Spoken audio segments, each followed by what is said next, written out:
नमस्कार मंडळी, crispies vlog या आपल्या चॅनलमध्ये आपणा सर्वांचं अगदी मनापासून स्वागत आहे. तुम्हाला पुन्हा आधाराशिवाय आरामात चालायचं आहे का? पण तुमचे पाय आणि गुडघे तुम्हाला पूर्णपणे आधार देऊ शकत नाही. दैनंदिन जीवनावश्यक वस्तू खरेदी करण्यासाठी बाजारात थोडं अंतर गेल्याने तुम्हाला इतका थकवा जाणवतो की एक पाऊलही उचलणं तुमच्यासाठी कठीण होऊन जातं. सकाळी तुम्हाला पाय दुखणं, जडपणा जाणवतो आणि दिवसाची सुरुवात अस्वस्थतेने होते का? या समस्यांमुळे तुम्ही तुमच्या नातवंडांसोबत बसणं, उभं राहणं आणि मुक्तपणे खेळणं टाळता का? असं देखील होतं का की थोडं अंतर चालल्यानंतर तुमचा श्वास जलद होतो, तुमचं हृदय जलद धडधडू लागतं आणि तुमचे पाय शक्ती गमावू लागतात? जर तुम्ही ही परिस्थिती अनुभवत असाल तर हे फक्त वृद्धत्व म्हणून दुर्लक्ष करू नका. हे तुमच्या शरीरामध्ये आवश्यक पोषक तत्वांच्या कमतरतेचं लक्षण असू शकतं, जे हळूहळू तुमची हाडे आणि स्नायू कमकुवत करत आहे. चांगली गोष्ट अशी आहे की यावर उपाय महागड्या उपचारांमध्ये किंवा जड औषधांमध्ये नाही आहे. खरा इलाज वर्षानुवर्षे आपल्या रोजच्या स्वयंपाकघरामध्ये आहे. आज मी तुमच्यासाठी 5 देशी सुपरफूड्स घेऊन आली आहे, जे तुमची हाडे स्टीलसारखी मजबूत करण्यास मदत करतील आणि तुमच्या स्नायूंमधील सर्व जळजळ, वेदना आणि कडकपणा हळूहळू दूर करतील. या 5 पदार्थांची नावे काय आहेत, ते खाण्याचे योग्य मार्ग कोणते आहेत आणि सर्वात महत्त्वाचं म्हणजे ते खाताना तुम्ही कोणत्या चुका टाळल्या पाहिजेत, या व्हिडिओमध्ये तुम्हाला हे सर्व मी तपशीलवार सांगणार आहे. जर तुम्हाला पुन्हा थकवा, वेदना आणि पूर्ण आत्मविश्वासाने फिरायचं असेल तर हा व्हिडिओ तुमच्यासाठी खूप उपयुक्त ठरू शकतो. जर तुम्ही आपल्या चॅनलवरती पहिल्यांदा आला असाल तर हा व्हिडिओ तुमच्या कुटुंबासोबत आणि ओळखीच्या लोकांसोबत नक्की शेअर करा. कोणाला माहीत आहे, ही माहिती एखाद्याच्या आयुष्यामध्ये मोठा फरक करू शकते. चला सुरुवात करूया. जेव्हा जेव्हा आपण हाडे मजबूत करण्याचा विचार करतो तेव्हा मनात येणारी पहिली गोष्ट म्हणजे दूध, हो की नाही? पण तुम्हाला हे जाणून आश्चर्य वाटेल की लहान तिळांमध्ये दुधापेक्षा कितीतरी पट जास्त कॅल्शियम असतं. विज्ञानानुसार 100 ग्रॅम तिळामध्ये अंदाजे 1250 मिलीग्रॅम कॅल्शियम असतं, तर फुल क्रीम दूध फक्त 123 मिलीग्रॅम प्रदान करतं. म्हणूनच लॅक्टोज असहिष्णुता असलेल्या आणि दूध पिऊ शकत नसलेल्यांसाठी तीळ खूप फायदेशीर मानले जातात.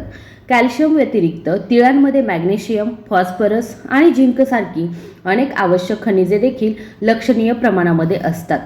एकत्रितपणे हे घटक हाडांची घनता वाढविण्यास आणि त्यांना कमकुवत आणि पोकळ होण्यापासून रोखण्यास मदत करतात, ज्यामुळे ऑस्टिओपोरोसिसचा धोका लक्षणीयरित्या कमी होतो. तिळांमध्ये प्रथिने आणि आवश्यक फॅटी ॲसिड देखील चांगल्या प्रमाणात असतात, जे स्नायूंची ताकद वाढवण्यास आणि पेटके कमी करण्यास मदत करतात. आता प्रश्न उद्भवतो, तीळ कसे खावे? तुम्ही दररोज सुमारे 15 ते 20 ग्रॅम भाजलेले तीळ सहजपणे खाऊ शकता.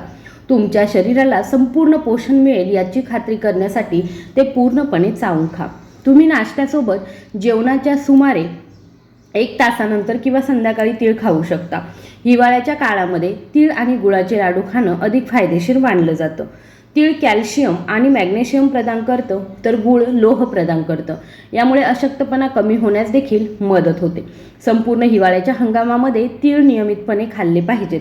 तिळांमध्ये अल्कधर्मी स्वभाव असतो, जो शरीरामध्ये वाढलेलं आम्ल कमी करण्यास आणि संतुलन राखण्यास मदत करतो.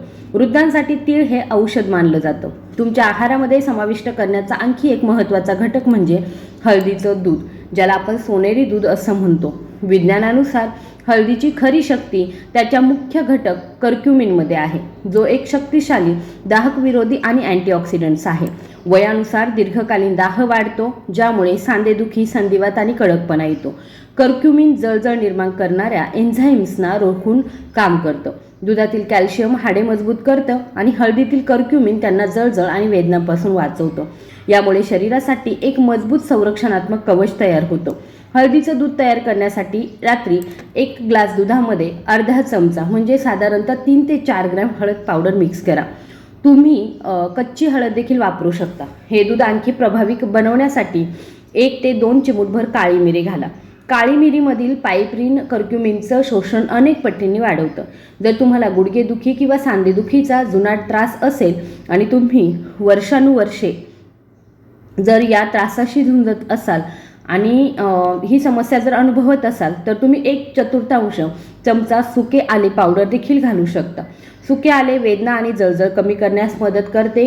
आणि वात संतुलित करते. झोपण्यापूर्वी हे दूध पिणं सर्वात फायदेशीर मानलं जातं. लक्षात ठेवा की कमी रक्तदाब असलेल्या लोकांनी हळदीचं दूध सावधगिरीने सेवन करावं, कारण हळद रक्तदाब आणखी कमी करू शकते. पित्ताशयाच्या समस्या असलेल्या लोकांनी हळद टाळावी, कारण त्यामुळे पित्त उत्पादन वाढतं. तुमच्या दैनंदिन आहारामध्ये तुम्ही निश्चितपणे समाविष्ट केलेला तिसरा पदार्थ म्हणजे अंकुरलेले चणे किंवा अंकुरलेले मूग, ज्याला सामान्यतः आपण अंकुरलेले पदार्थ असं म्हणतो. प्राचीन काळापासून असं म्हटलं जातं की अंकुरलेले चणे खाल्ल्याने घोड्यासारखी शक्ती मिळते आणि हळूहळू शारीरिक कमजोरी कमी होते. विज्ञान असंही दर्शवतं की अंकुरलेले चणे आणि मूग हे प्रथिने आणि लोहाचे उत्कृष्ट स्रोत आहेत, जे शारीरिक कमकुवतपणा आणि अशक्तपणा दूर करण्यास मदत करतात. विशेषतः वृद्धांमध्ये प्रथिने स्नायू तयार करण्यासाठी आणि दुरुस्त करण्यासाठी, थकवा कमी करण्यासाठी आणि शक्ती राखण्यासाठी एक महत्त्वपूर्ण पोषक तत्व आहे. यामध्ये असलेलं लोह शरीरामध्ये हिमोग्लोबिन वाढवण्यास मदत करतं. यामुळे संपूर्ण शरीरामध्ये, विशेषतः पायांमध्ये रक्त परिसंचरण सुधारतं. जेव्हा रक्त परिसंचरण चांगलं असतं तेव्हा मुंग्या येणं, सुन्न होणं आणि पायांमध्ये कमकुवतपणा यासारख्या समस्या हळूहळू कमी होऊ लागतात. म्हणूनच भिजवलेले चणे आणि मूग अंकुरणे खूप फायदेशीर मानलं जातं. त्यांना अंकुरणं खूप सोपं आहे आणि त्याचे फायदेसुद्धा वाढतात. आता प्रश्न उद्भवतो की ते कसे तयार करावे आणि कोणती पद्धत सेवन करणं सर्वात फायदेशीर आहे. अंकुरलेले मूग आणि अंकुरलेले हरभरे, बारीक चिरलेले कांदे, टोमॅटो, थोडेसं लिंबाचा रस, थोडीशी काळी मिरी आणि काळी मिरी पावडरमध्ये मिसळून एक साधं आणि पौष्टिक सॅलड तयार करा. तुम्ही हे सॅलड नाश्त्यात किंवा मग जेवणानंतर सुमारे 1.5 ते 2 तासांनी खाऊ शकता. जर एखाद्याला पचन समस्या असेल किंवा पचनशक्ती कमकुवत असेल तर ते हे अंकुरलेले हलके वाफवून किंवा उकडून खाऊ शकता. ते उकडल्याने किंवा वाफवून घेतल्याने ते पचनास सोपे होतं आणि शरीराला सर्व आवश्यक पोषक तत्व मिळतात. पुढे बदाम तुमच्या दैनंदिन आहारामध्ये असणं आवश्यक आहे. बदाम कॅल्शियम, प्रथिने, मॅग्नेशियम आणि निरोगी चरबीने समृद्ध असतात, जे शरीराला आतून मजबूत करण्यास मदत करतात. कॅल्शियम आणि मॅग्नेशियम एकत्रितपणे हाडे मजबूत करतात आणि स्नायूंच्या आकुंचनास मदत करतात, ज्यामुळे पायांचे पेटके लक्षणीयरित्या कमी होतात. बदाममधील प्रथिने आणि निरोगी चरबी दीर्घकाळ टिकवणारी ऊर्जा प्रदान करतात. दिवसभर थकवा आणि अशक्तपणा टाळतात. दररोज सुमारे 5 ते 6 भिजवलेले बदाम खाण्याची खात्री करा. जर एखाद्या वृद्ध व्यक्तीला बदाम व्यवस्थित चघळता चावता येत नसतील तर त्यांना बदामांची पेस्ट बनवून देऊ शकता. ते 1 ग्लास दुधामध्ये मिसळून पिऊ शकता, जे शरीरासाठी एक उत्कृष्ट टॉनिक म्हणून काम करतं. पुढे तुमच्या आहारामध्ये तुम्ही आणखी एक गोष्ट समाविष्ट करावी, ती म्हणजे मेथीचे दाणे. आणि हे आयुर्वेदामध्ये मेथीचे दाणे सांधेदुखी आणि सूज कमी करण्यासाठी वरदान मानले जातात. संशोधनामधून असं दिसून आलं आहे की मेथीच्या दाण्यांमध्ये असलेले दाहक विरोधी गुणधर्म सूज आणि वेदना कमी करण्यास लक्षणीयरित्या मदत करतात. विशेषतः संधिवात यासारख्या आजारांवर केलेल्या संशोधनामधून असं दिसून आलं आहे की मेथीचे दाणे स्नायूंची ताकद वाढवण्यास आणि पुनर्प्राप्ती सुधारण्यास मदत करतात. ते स्नायूंचा थकवा दूर करतात आणि स्नायूंना पुन्हा ऊर्जा देण्यास मदत करतात. हिवाळ्याच्या काळामध्ये तुम्ही मेथीचे लाडू बनवून खाऊ शकता. तुम्ही मेथीचे अंकुर आणि भिजवलेले मेथीचे दाणे खाऊ शकता. झोपण्यापूर्वी 1 चमचा मेथीचे दाणे 1 ग्लास पाण्यामध्ये भिजवा. सकाळी उठताच सर्वात आधी मेथीचं पाणी प्या आणि उरलेले मेथीचे दाणे पूर्णपणे चावून खा. यामुळे तुमचे सांधे आणि स्नायूंना फायदा होईलच, शिवाय तुमची पचन आणि जठरोग प्रणाली देखील मजबूत होईल. सावधगिरी म्हणून मेथीचे दाणे रक्तातील साखर आणि रक्तदाब दोन्ही कमी करण्यास मदत करतात. म्हणून उच्च रक्तदाब किंवा मधुमेहासाठी आधीच औषध घेणाऱ्यांनी मेथीचे दाणे हे सावधगिरीने खावेत. गर्भवती महिलांनी मेथीचे दाणे टाळावेत, कारण ते उष्ण मानले जातात. या 5 मुख्य घटकांव्यतिरिक्त वृद्धांनी त्यांच्या आहारामध्ये इतर अनेक पदार्थांचा समावेश करावा. यापैकी पहिलं म्हणजे केळी आणि मनुक्यांचे मिश्रण. केळीमध्ये पोटॅशियम आणि मॅग्नेशियम असतं, जे स्नायूंना ताणांपासून आराम देतं. मनुक्यांमध्ये लोह असतं, जे शरीरामध्ये कमकुवतपणा दूर करण्यास मदत करतं. आणि रात्री सुमारे 15 ते 20 मनुके तुम्ही पाण्यात भिजवून खाऊ शकता. नाश्त्यासाठी भिजवलेल्या मनुक्यांसह 1 केळी खा आणि पूर्णपणे चावून खा. जर तुमच्याकडे सकाळी वेळ नसेल तर तुम्ही दुपारच्या जेवणानंतर सुमारे 1.5 तासानंतर केळी आणि मनुके एकत्र खाऊ शकता. पुढील जी गोष्ट आहे ती म्हणजे बीटरूट, जो तुमच्या आहारामध्ये समाविष्ट करणं देखील खूप फायदेशीर मानलं जातं. बीट शरीरामध्ये नायट्रिक ऑक्साईडचं उत्पादन वाढवतं, जे रक्तवाहिन्या पसरवतं आणि रक्ताभिसरण सुधारतं. यामुळे अशक्तपणा, जडपणा आणि पायांमध्ये मुंग्या येणं यापासून लक्षणीयरित्या आराम देतं. तिसरा अतिरिक्त घटक म्हणजे अक्रोड. अक्रोड हे ओमेगा 3 फॅटी ॲसिड्सने समृद्ध असतात आणि जे सांध्यांची जळजळ कमी करण्यास आणि स्नेहन राखण्यास मदत करतात. याशिवाय देशी तूप किंवा खोबरेल तेल देखील दररोज मर्यादित प्रमाणामध्ये सेवन करावे, कारण ते सांधे गुळगुळीत आणि लवचिक ठेवण्यास मदत करतात. शक्ती टिकवून ठेवण्यासही मदत करतात. आता इतक्या गोष्टींनी गोंधळून जाण्याची गरज नाही. दररोज एकाच वेळी या सर्व गोष्टी खाण्याचीही गरज नाही. एक सोपी यादी बनवा आणि त्यांचा एक एक करून तुमच्या आहारामध्ये समावेश करा, कारण ते तुमचे सांधे, स्नायू, पाय आणि संपूर्ण शरीर आतून मजबूत आणि सक्रिय ठेवण्यास मदत करतात.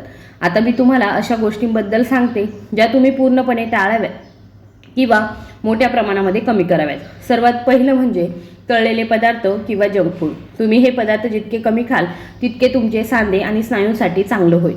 या पदार्थांमध्ये तेल आणि ट्रान्स फॅट असतात, जे शरीरात जळजळ वाढवतात आणि जुनाट वेदना वाढवू शकतात. शिवाय पांढरी साखर आणि पॅक केलेले रस पूर्णपणे काढून टाकणं चांगलं. हे पदार्थ शरीरामध्ये जळजळ वेगाने वाढवतात आणि सांधे आणि स्नायू दुखणं वाढवू शकतात. त्याचप्रमाणे जास्त मीठ सेवन करणं टाळलं पाहिजे, कारण जास्त मीठ शरीरामध्ये पाणी टिकून ठेवतं. यामुळे सूज वाढते आणि पायांमध्ये जडपणा आणि थकवा येतो. जर तुम्ही लाल मांस किंवा प्रक्रिया केलेले मांस खाल्ले तर तुम्ही ते हळूहळू तुमच्या आहारातून काढून टाकलं पाहिजे. या पदार्थांमध्ये असे संयुगे असतात जे सांधे जळजळ वाढवतात. म्हणून जर तुम्ही लाल मांसाचं सेवन करत असाल तर आजच ते सोडून देण्याचा निर्णय घ्या, जेणेकरून तुमचे सांधे आणि स्नायू हळूहळू आराम अनुभवू शकतील. आता तुम्हाला काय खावं आणि काय टाळावं याची चांगली समज आहे, पण आणखी एक गोष्ट महत्त्वाची आहे ज्याकडे लक्ष देणं आवश्यक आहे. योग्य पोषण आणि शारीरिक हालचालींच्या संयोजनातून खरी आणि चिरस्थायी ताकद येते. एकत्रितपणे ते एकमेकांचे परिणाम वाढवतात. जर तुम्ही निरोगी आणि पौष्टिक अन्न खात असाल परंतु तुमचं शरीर अजिबात हालचाल करत नसाल तर तुम्ही त्या पोषणाचे पूर्ण फायदे घेऊ शकणार नाही. म्हणून तुमच्या आहारासोबत काही दैनंदिन शारीरिक हालचालींचा समावेश करणं अत्यंत महत्त्वाचं आहे. नियमितपणे चालण्याची सवय लावा. दररोज फक्त 15 ते 20 मिनिटे चालणं देखील तुमच्या पायांच्या स्नायूंना आणि सांध्यांना एक उत्तम व्यायाम मानलं जातं. यामुळे रक्ताभिसरण सुधारतं आणि हाडे नैसर्गिकरित्या मजबूत होतात. जेव्हा रक्तप्रवाह पुरेसा असतो तेव्हा स्नायूंची ताकद राखली जाते आणि वेदना हळूहळू कमी होतात. म्हणूनच डॉक्टर आणि आरोग्य तज्ज्ञ दररोज थोडं चालण्याची शिफारस करतात. दिवसाची सुरुवात हलक्या ताणानं करणं देखील अत्यंत फायदेशीर मानलं जातं. यामुळे हळूहळू शरीरातील कडकपणा कमी होतो, सांधे उघडू लागतात, ज्यामुळे हालचालही सोपी होते. आणि सकाळी उठल्यानंतर 2 ते 3 मिनिटे तुमच्या हात आणि पाय आणि कंबर हलकेसे स्ट्रेचिंग करा. यामुळे तुमचं शरीर दिवसभर तंदुरुस्त, चपळ आणि सक्रिय राहतं. मला मनापासून आशा आहे की ही माहिती तुमच्यासाठी उपयुक्त आणि फायदेशीर ठरेल. तुमच्या आहारात आणि दैनंदिन दिनचर्येमध्ये या गोष्टींचा नियमितपणे समावेश करा. थोड्याच वेळात तुम्हाला तुमच्या आरोग्यात लक्षणीय आणि सकारात्मक बदल जाणवू लागतील. जर तुम्हाला ही माहिती आवडली असेल तर कृपया व्हिडिओला लाईक करा आणि तुमच्या मित्रमैत्रिणींसोबत, कुटुंबातील सदस्यांसोबत आणि वृद्धांसोबत शेअर करा, जेणेकरून ते देखील त्याचा फायदा घेऊ शकतील आणि निरोगी आणि सक्रिय जीवन जगू शकतील.